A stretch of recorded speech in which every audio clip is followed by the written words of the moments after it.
Hello everyone, আজকে আমরা দেখব হানা কিমিয়ের 5 নম্বর পর্বের এক্সপ্লেনেশন। তো আর দেরি না করে চলো আজকের এপিসোডটা শুরু করা যাক। এপিসোডের শুরুতেই আমরা দেখি ইজুমি এবং মিজুকি রুমের মধ্যে একা, কিন্তু পরিবেশটা একটু অদ্ভুত। ইজুমি হুট করেই মিজুকির খুব কাছে চলে আসে আর কিছু বুঝে ওঠার আগেই তাকে কিস করে বসে। মিজুকি তো পুরো শকড, তার মাথায় কিছুই ঢুকছে না যে এখানে হচ্ছেটা কি। এই ছেলেটা তাকে কিস কেন করছে, সে তো এমন নয়। এই কনফিউশন আর অস্বস্তির মধ্যেই সে নিজেকে ছাড়িয়ে নেয় এবং ইজুমিকে সজোরে একটা ঘুষি মেরে সেখান থেকে দৌড়ে পালিয়ে যায়। অন্যদিকে আমরা নানবাকে দেখতে পাই, যে কিছুক্ষণ আগেই খেয়াল করেছিল যে তার ড্রিঙ্কের বোতলটা খোলা, তাই সে ইজুমি ঠিক আছে কিনা তা দেখার জন্য রুমের দিকেই আসছিল। আর ঠিক তখনই সে খেয়াল করে যে মিজুকি খুব অদ্ভুতভাবে রুম থেকে বেরিয়ে দৌড়ে পালাচ্ছে। নানবা কিছুটা অবাক হলেও ব্যাপারটা ঠিক বুঝতে পারে না। এখানে মিজুকির প্রতিক্রিয়াটা খুব স্বাভাবিক, তার জীবনের প্রথম কেস, আর সেটাও এমন একটা পরিস্থিতিতে যেখানে সে নিজেই একজন ছেলে সেজে আছে। একদিকে তার ভালোবাসার মানুষটা তাকে কিস করেছে, কিন্তু অন্যদিকে ছেলেটার আচরণও স্বাভাবিক নয়। এই আনন্দ, দ্বিধা আর ভয় মেশানো অনুভূতি থেকেই সে এমন একটা পদক্ষেপ নেয়। এখানে আমরা মিজুকিকে দেখি যে দৌড়ে ইউজোরোর কাছে চলে এসেছে। সে কাঁদতে কাঁদতে বলছে, আমার কেমন যেন লাগছে, একদিকে ভালো লাগছে আবার কান্নাও পাচ্ছে, আমি কিছুই বুঝতে পারছি না কেন এমন হচ্ছে। সে বলতে থাকে, আমি ইজুমিকে ঘৃণা করি না, আমি ওকে খুব পছন্দ করি, কিন্তু তারপরেও আমার সাথে এমন কেন হলো? এটা আমার প্রথম কেস ছিল আর সেটা ইজুমি করেছে, আমার তো খুশি হওয়ার কথা ছিল, তাই না? মিজুকির মনের ভেতর একটা ঝড় বয়ে যাচ্ছে। সে খুশি হবেই নাকি কষ্ট পাবে সেটাই সে বুঝতে পারছে না। তার এই অবস্থা দেখে সত্যিই খুব মায়া লাগছে। পরের দিন সকালে ঘুম থেকে উঠে ইজুমি আয়নায় নিজেকে দেখে চমকে যায়। তার এক চোখ পুরো কালো হয়ে ফুলে গেছে, মানে গতরাতে মিজুকির ঘুষিটা বেশ ভালোভাবেই কাজ করেছে। কিন্তু মজার ব্যাপার হলো ইজুমির কিচ্ছু মনে নেই। স্কুলের সবাই ওকে দেখে অবাক হয়ে জিজ্ঞেস করে, কিরে তোর চোখের এই অবস্থা কে করলো, তোকে কে এমন ভাবে পেটালো? কিন্তু ইজুমি বলে যে তার কিচ্ছু মনে নেই, সে ঘুম থেকে উঠেই নিজেকে এই অবস্থায় দেখেছে। বন্ধুরা তার সাথে মজা করতে থাকে, কিন্তু ইজুমি বিরক্ত হয়ে তাদের থামতে বলে। পেছন থেকে সবটা শুনছিল মিজুকি। ইজুমির এই অবস্থা দেখে তার খুব খারাপ লাগে। নিজের কাজের জন্য সে অনুতপ্ত বোধ করে, তাই সে দৌড়ে গিয়ে একটা আইস প্যাক নিয়ে আসে ইজুমির জন্য। ইজুমি তাকে ধন্যবাদ জানায় এবং কথা বলতে যায়, কিন্তু মিজুকি লজ্জা আর অস্বস্তিতে কোনো একটা কাজের অজুহাত দিয়ে সেখান থেকে চলে যায়। এটা পরিষ্কার যে মিজুকি এখনো এতটাই নার্ভাস আর লজ্জিত যে সে ইজুমির মুখোমুখি হতে পারছে না। তার ভয় লাগছে যে ইজুমি যদি গতরাতের কথা জিজ্ঞেস করে সে কি উত্তর দেবে। ক্লাস শেষ হওয়ার পর ইজুমি আবার মিজুকির কাছে আসে এবং জিজ্ঞেস করে, আচ্ছা কাল রাতে আমার গায়ে কম্বলটা কি তুমি দিয়েছিলে? মিজুকি হ্যাঁ বলে। ইজুমি তাকে ধন্যবাদ জানায় এবং নিজের কারণে তাকে কষ্ট দেওয়ার জন্য দুঃখ প্রকাশ করে, কিন্তু মিজুকি আবারও কোনো কথা না বাড়িয়ে অন্য একটা কাজের অজুহাত দিয়ে সেখান থেকে পালিয়ে যায়। ইজুমির কাছে মিজুকির এই আচরণটা খুব অদ্ভুত লাগতে শুরু করে। সে ভাবতে থাকে, মিজুকি তো কখনো এমন করে না, হঠাৎ করে ওর কি হলো? অন্যদিকে মিজুকি একা একা ভাবে, আমি কি একটু বেশি অদ্ভুত আচরণ করছি? ইজুমির তো কিছুই মনে নেই যে কাল রাতে কি হয়েছিল, তাহলে আমারও উচিত ব্যাপারটা ভুলে যাওয়া। সে নিজেকে স্বাভাবিক করার চেষ্টা করতে থাকে। মিজুকি যখন এসব ভাবছিল, ঠিক তখনই আমরা সামনে নানবাকে দেখতে পাই, যে একটা বেঞ্চে শুয়ে আছে আর বলছে, ও কিউটি, কি খবর, এদিকে এসো, আমার পাশে বসো, তোমাকে কি কেউ বিরক্ত করেছে নাকি? সে বলে, না মানে কেউ বিরক্ত করেনি, কিন্তু আমি কিছু একটা ভাবছিলাম। নানবা বলে, ছাড়ো তো, কোনো ব্যাপার না, যদি তোমাকে কেউ বিরক্ত করে থাকে তাহলে তুমি আমাকে বলতে পারো।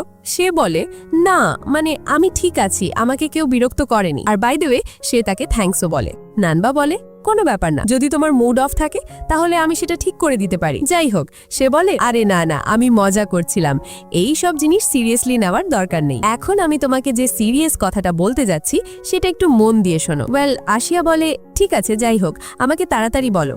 সে বলে, দেখো কাল রাতে তোমরা যে পার্টি টার্টি করছিলে ওতে আসলে একটা ড্রিঙ্কের বোতল মিক্স আপ হয়ে গেছিল। ওটা আমারই ভুল ছিল যে আমি ওটাকে টেবিলের উপর ছেড়ে রেখেছিলাম, আর তোমরা সবাই ওটাকে তুলে নিজেদের সাথে মিশিয়ে নিয়েছিলে, আর তোমাদের মধ্যে কেউ একজন ওটা পান করে ফেলেছো। মানে বোতলটা একটুখানি খোলা ছিল আর আমি জানি না যে আসলে ওটা কে পান করেছে। আর এই কথা শোনার সাথে সাথেই মিজুকির মাথায় গতরাতের পুরো ঘটনাটা ফ্ল্যাশব্যাকের মতো চলতে শুরু করে। সে ভাবতে থাকে যে হতে পারে পারে ওই ছেলেটাই এটা খেয়ে ফেলেছিল? মানে কাল রাতে ও সত্যি একটা মাতালের মতো ব্যবহার তো করছিলই, ও আমাকে কিস পর্যন্ত করে ফেলেছিল। আর আজ সকালে ওর কিছুই মনে নেই যে কাল রাতে ও আমার সাথে কি করেছিল। তো হতে পারে এই কাজটা সানোরি। আর তখন নানবা বলে, ও হ্যালো, তোমার কিছু মনে আছে নাকি?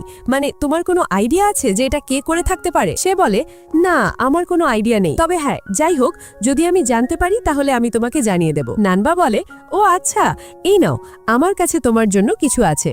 আর সে তাকে একটা ব্রেড দেয়। তাদের এই কথোপকথনের সময় আমরা দেখি স্কুলের ডাক্তার দূর থেকে তার ভাগ্নে নানবাকে দেখছে আর হাসছে। কিন্তু ঠিক তখনই আরেকজন ছাত্রকে দেখানো হয়, তার নাম নাকায়ো। সে মিজুকি আর নানবাকে একসাথে দেখে প্রচণ্ড রেগে যায়।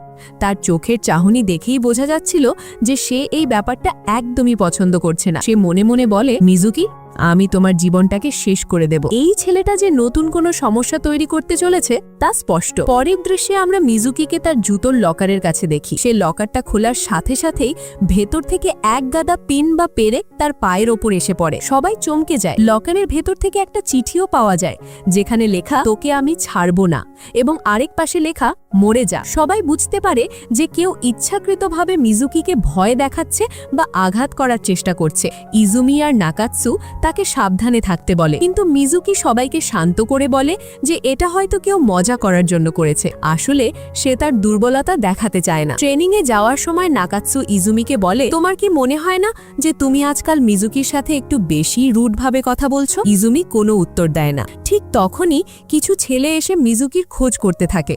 ইজুমি রেগে গিয়ে তাদের ধমক দিয়ে বলে, এখান থেকে কেটে পড়, না হলে আমার মাথা গরম হলে কিন্তু পিটিয়ে দেব। ইজুমির এই রূপ দেখে ছেলেগুলো ভয়ে পালিয়ে যায়। যদিও ইজুমি মুখে কিছু বলছে না, কিন্তু তার আচরণেই বোঝা যাচ্ছে যে সে মিজুকির জন্য কতটা চিন্তিত। সে মিজুকিকে রক্ষা করার জন্য যে কোনো কিছু করতে পারে। তার এই প্রোটেক্টিভ দিকটা সত্যিই অসাধারণ। রাতে রুমে ফিরে মিজুকি আর ইজুমির মধ্যে একটা মিষ্টি মুহূর্ত তৈরি হয়। মিজুকি বলে তার খুব খিদে পেয়েছে। ইজুমি তাকে চেঞ্জ করে তৈরি হতে বলে। এরপর মিজুকি খিদের চোটে মাটিতেই বসে পড়ে আর নাটক করে বলে, আমার মনে হচ্ছে আমি খিদেই মরেই যাব। ইজুমি হেসে ফেলে আর তাকে নিয়ে খেতে যাওয়ার জন্য তৈরি হয়। তাদের মধ্যকার অদ্ভুত দূরত্বটা যেন একটু একটু করে কমতে শুরু করেছে। পরের দিন সবাই আবার মিজুকির লকারের সামনে জড়ো হয় এটা দেখার জন্য যে আজ আবার নতুন কিছু হয়েছে কিনা। লকার খোলার পর দেখা যায় ভেতরে কিছু নেই। সবাই ভাবে, যাক, তাহলে হয়তো ব্যাপারটা মিটে গেছে। কিন্তু মিজুকি যখনই তার জুতোর ভেতরে পা ঢোকাতে যায়, সে বুঝতে পারে যে জুতোটা পুরো ভেজা। এবার বুলিটা অন্য উপায়ে করা হয়েছে। সবাই রেগে গিয়ে বলে, অনেক হয়েছে, এবার খুঁজে বের করতেই হবে কে এই কাজ করছে। কিন্তু মিজুকি আবারও সবাইকে থামিয়ে দেয়। সে বলে, এটা কোনো বড় ব্যাপার নয়, আমি রোদে দিলেই শুকিয়ে যাবে। সে মনে মনে প্রতিজ্ঞা করে, যাই হয়ে যাক, আমি দুর্বল হতে পারি না, আমাকে ইজুমির পাশে থাকতে হবে, তার স্বপ্ন পূরণে সাহায্য করতে হবে। মিজুকির এই মানসিক শক্তি সত্যিই প্রশংসার যোগ্য। রাতে সবাই একসাথে বসে আড্ডা দেওয়ার সময় মিজুকি তার বড় ভাইয়ের কথা বলছিল। সে জানায় যে তার বাবা দুটো বিয়ে করেছিলেন। প্রথম স্ত্রীর ছেলে হলো তার বড় ভাই, যে এখন জাপানেই থাকে। ঠিক তখনই সেই গোলাপি চুলের ছেলেটা নাকায়ো এসে মিজুকিকে অপমান করে বলে, থামাও তো, বাচ্চাদের মতো ভাইয়ের প্রশংসা করা বন্ধ করো, মেয়েদের মতো আচরণ করছো কেন? তার কথায় সবাই রেগে যায়। নাকাৎসু কিছু বলতে গেলেই নানবা এসে পরিস্থিতি সামলায়, আর নাকায়ো সেখান থেকে রেগে চলে যায়। পরের দিন মিজুকি দেখে তার ডেস্কের ওপর কেউ আজে বাজে কথা লিখে রেখেছে। এবার মিজুকির ধৈর্যের বাঁধ ভেঙে যায়। সে সিদ্ধান্ত নেয় যে করেই হোক এই হারামজাদাকে সে ধরবেই। সে লকারের কাছে লুকিয়ে অপেক্ষা করতে থাকে, আর তার পরিকল্পনা মতোই সে দেখে একজন লকারের দিকে এগিয়ে আসছে। লকারটা খুলতে যাওয়ার সাথে সাথেই মিজুকি দৌড়ে গিয়ে তাকে ধরে ফেলে। আর সে আর কেউ নয়, সেই গোলাপি চুলের ছেলেটা নাকায়ো। নাকায়ো পালানোর চেষ্টা করে, কিন্তু তখনই তার ফোনটা হাত থেকে মাটিতে পড়ে যায়। আর মিজুকি যা দেখে তাতে সে অবাক হয়ে যায়। নাকায়োর ফোনের ওয়ালপেপারে নানবার ছবি লাগানো। এখানেই পুরো ব্যাপারটা জলের মতো পরিষ্কার হয়ে যায়। নাকায়ো আসলে নানবাকে পছন্দ করে, আর যখন সে দেখেছে যে মিজুকি আর নানবা একে অপরের খুব কাছাকাছি কাছাকাছি আসছে তখন জেলাসির কারণেই সে মিজুকিকে টার্গেট করে বুলি করতে শুরু করে। গল্পে একটা অপ্রত্যাশিত টুইস্ট, মিজুকি নাকায়োকে থামায় এবং বলে, নাকায়ো জানো আমিও একজনকে পছন্দ করি, তাই আমরা ভালো বন্ধু হতে পারি। সে বোঝানোর চেষ্টা করে যে সে নানবাকে পছন্দ করে না। নাকায়ো প্রথমে বিশ্বাস করতে চায় না, কিন্তু মিজুকির কথায় সে কিছুটা শান্ত হয়। আর এই পুরো কথোপকথনটা দূর থেকে শুনছিল ইজুমি। মিজুকির মুখে আমি একজনকে পছন্দ করি শুনে তার মনে কি চলছিল তা শুধু সেই জানে। ইজুমি মিজুকির কাছে এসে বলে, চলো এবার বাড়ি ফেরা যাক, তুমি কি শয়তানটাকে ধরেছো? মিজুকি হ্যাঁ বলে এবং জানায় যে এখন সব ঠিক আছে। কিন্তু তাদের ফেরার পথেই হঠাৎ করে কাগুরাজাকা এসে হাজির হয়। আর তখনই আমাদের মিজুকি কাগুরাজাকার কাছে যায় আর বলে, এই এখান থেকে বের হ, তুই আবার এখানে কেন এসেছিস মাঝে? কিন্তু কাগুরাজাকা সে এখানে মিজুকিকে জোরে ধরে চেপে দেয় আর এখানে ইজুমিকে বলে, ইজুমি আমি এখানে তোমার সাথে দেখা করতে এসেছিলাম। আসলে এখানে না স্প্রিং প্রিলিমিনারি টুর্নামেন্ট হতে চলেছে, তো আমি ওতে একটা নতুন রেকর্ড সেট করতে চলেছি, তো আমি চাইবো যে তুমিও ওখানে থাকো। আর এইটুকু বলে এই ছেলেটা এখান থেকে চলে যায়। এরপর থেকে ইজুমি হাই জাম্পের জন্য আরো কঠিন ট্রেনিং শুরু করে দেয়। ফেরার পথে ইজুমি মিজুকিকে বলে, উইন্টার ব্রেকে তোমার বাড়ি চলে যাওয়া উচিত, কিন্তু মিজুকি সরাসরি না করে দেয়। সে মনে মনে ভাবে, ইজুমি যখন এখানে থাকবে তখন আমি বাড়ি গিয়ে কি করব? ঠিক তখনই দুটো মেয়ে তাদের সামনে আসে। একটা মেয়ে কাগুরাজাকার বিরুদ্ধে রুখে দাঁড়ানোর জন্য মিজুকিকে ধন্যবাদ জানিয়ে একটা চকলেট দেয়, আর অন্য মেয়েটি সরাসরি ইজুমিকে প্রপোজ করার জন্য একটি গিফট দেয়। ইজুমি খুব ঠান্ডাভাবে মেয়েটিকে প্রত্যাখ্যান করে বলে, দুঃখিত আমি মিষ্টি পছন্দ করি না। তো মেয়েটা বলে, তাহলে এর মানে কি আমি এটাকে না ধরে নেব? সে বলে, হ্যাঁ হ্যাঁ তুমি এটাকে নাই ধরে নাও, আমার কাছে সময় নেই। এই পুরো ঘটনাটা দেখে মিজুকির মনটা অজানা এক কষ্টে ভারী হয়ে ওঠে। তার স্পষ্টভাবে জেলাস ফিল হচ্ছিল, কিন্তু সে হয়তো নিজেও সেটা পুরোপুরি বুঝতে পারছিল না। এপিসোডের শেষে আমরা দেখি মিজুকি স্কুলে ডাক্তারের সাথে ফোনে কথা বলছে। সে তার মনের অবস্থার কথা খুলে বলে যে কেন তার মনটা এত ভারী লাগছে। ডাক্তার তাকে বোঝায়, এর কারণ হলো তুমি ইজুমিকে পছন্দ করো। আমার মনে হয় তোমার এবার ইজুমিকে সত্যিটা বলে দেওয়া উচিত। তুমি যে একটা মেয়ে এবং কেন তুমি এই স্কুলে এসেছো সবটা তাকে খুলে বলো। মিজুকি ভয় পায়, কিন্তু ডাক্তার তাকে সাহস দিয়ে বলে যে ইজুমি নিশ্চয়ই তাকে বুঝবে। মিজুকি যখন জিজ্ঞেস করে যে ডাক্তার এত কিছু কিভাবে জানেন, তখন ডাক্তার বলে, কারণ হাই স্কুলে আমিও আমার বেস্ট ফ্রেন্ডকে পছন্দ করতাম। এই কথা বলে ডাক্তার ফোনটা রেখে নিজের হাই স্কুলের দিনের কথা ভাবতে শুরু করে। আর এই সুন্দর আবেগঘন মুহূর্তটার সাথেই এপিসোডটি এখানেই শেষ হয়ে যায়। তো বন্ধুরা, এই ছিল আজকের এপিসোড, যেখানে আমরা দেখলাম মিজুকি আর ইজুমির সম্পর্কের